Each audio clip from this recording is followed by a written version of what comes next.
Baked instead of fried, my version of Chicken Cordon Bleu has all the classic flavors without all the work. Forget the traditional breading station. My quick method makes it easy to assemble and a great weeknight meal.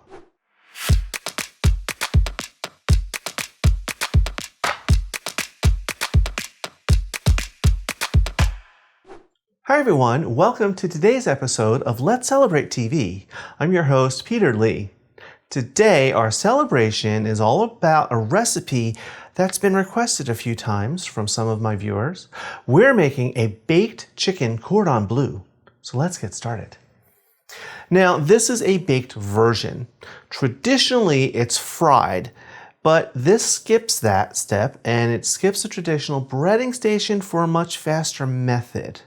Now, chicken cordon bleu usually has a sauce as well, but I'm going to skip the sauce too. I'm going to add flavors in other ways.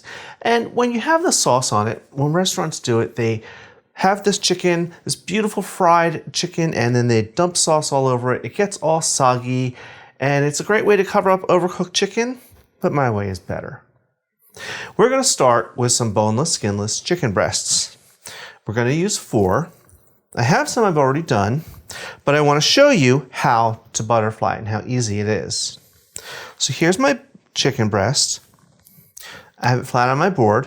I have a very sharp knife, flat hand, and we're going to hold the blade even with it and just slice gently. You're not cutting all the way through. You want to start peeling away, and we're kind of opening it like a book. Just like that. Now, sometimes you get a little hole from where the tenderloin is. That's okay. You can just open it up and it will all come together for you. Now, this is a nice size and I'm feeling it. It's pretty evenly. I got it cut pretty evenly. If one side was a little thicker than the other, you could just pound it out a little bit under some plastic wrap with a meat mallet or a frying pan, or even a rolling pin, because you just want an even thickness. You don't want a big chunky section then real thin. So let me lay these out and we're going to season these. I'm going to season these just with black pepper on both sides. Now I have a little dish of pepper here because I'm touching this with my hands and I don't want to start contaminating things. So this will all get thrown out, this pepper, when I'm done. But I'm just using pepper because a lot of the other ingredients are going to have salt, so we're not going to really need to add salt to it. But we want to do both sides.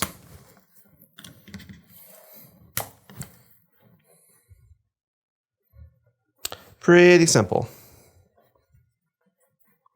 Alrighty, now I'm going to go wash my chickeny hands, and then we're going to set up the dredging station. Alright, here we are. Now I've set up a dredging station.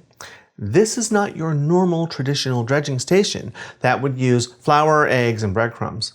I'm just using some melted butter and some breadcrumbs. Now I'm using seasoned Italian breadcrumbs today. You can use panko, you can use whatever kind you like. This is what I like.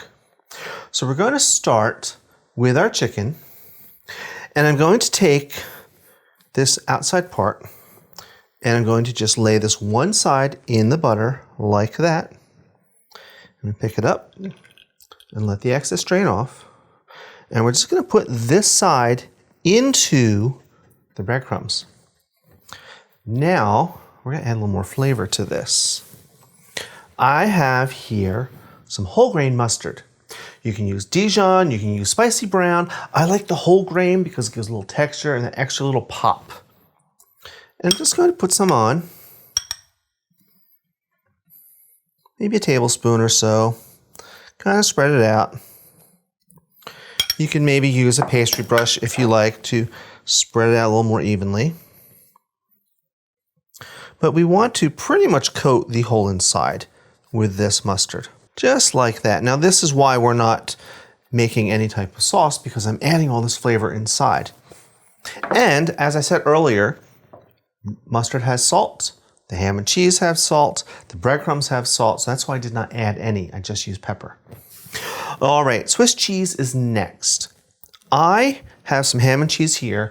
And before I started even playing with the chicken, I measured out exactly how much ham and cheese I needed for this because I'm touching it after touching raw chicken. Nothing gets cross-contaminated because this is all going to get cooked together.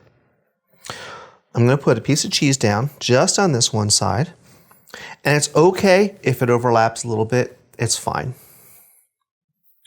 I have some beautiful Virginia ham. I'm just going to put a couple pieces in, maybe fold them up. And then another Swiss cheese, like a little sandwich. Now we're going to very gently, carefully fold this over. Okay, you can maybe get some more breadcrumbs there. If you want, you can tuck it in.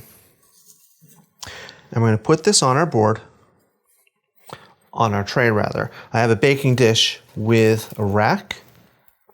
And I'm doing it on the rack so that the hot air gets all around it, gets these breadcrumbs nice and crispy and golden, and helps everything cook evenly.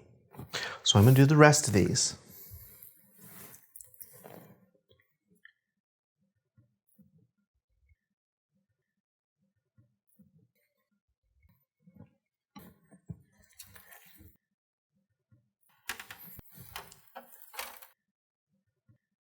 Here we are, all ready for the oven. Now, all I did when I was done assembling them, I just neatened them up a little bit. I tucked in the edges and added a little bit more breadcrumbs where I thought I needed them. Now, these are going to go into a 350-degree oven, which is 180 Celsius. We're going to bake them probably for 30 to 40 minutes. We want to reach an internal temperature of 155 Fahrenheit, which is 60 degrees Celsius. Now, you may sound that sounds low, and you're going to get worried, but don't. Why? When we pull them out, we're going to put a very light foil tent on it, and we're going to let carry over cooking, finish them at 160 Fahrenheit, which is 71 degrees Celsius. Now, when you're checking your chicken, and I would start checking it at like the 30-minute mark, when you're using your probe thermometer, don't go too deep because you'll go right into that molten hot cheese in the center, and that may give you a higher temperature, and then your chicken might not be done. So be careful about only going into the chicken. So now it's time to go off to the ovens. Here we are out of the oven, and we reached our desired temperature of 155. I took it out. I just loosely laid a sheet of foil over it. I didn't tuck it in or anything, and I waited about 10 minutes, and it went right up to 160, which is where we want it. And here we are out of the oven. Now these are beautifully golden brown. You could, if you really wanted to, put them on the broiler for a minute or two to get them even darker, but for me, this is where I like them. So let's have a taste. I'm going to take this one small one. Yeah, there's always one in the package.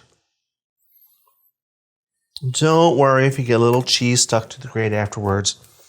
You can eat it later. Now, you see the cheese is here. It didn't leak out. Oh, and look at that. How pretty. All those layers of flavor. So, let's have a little bite. Or a big bite.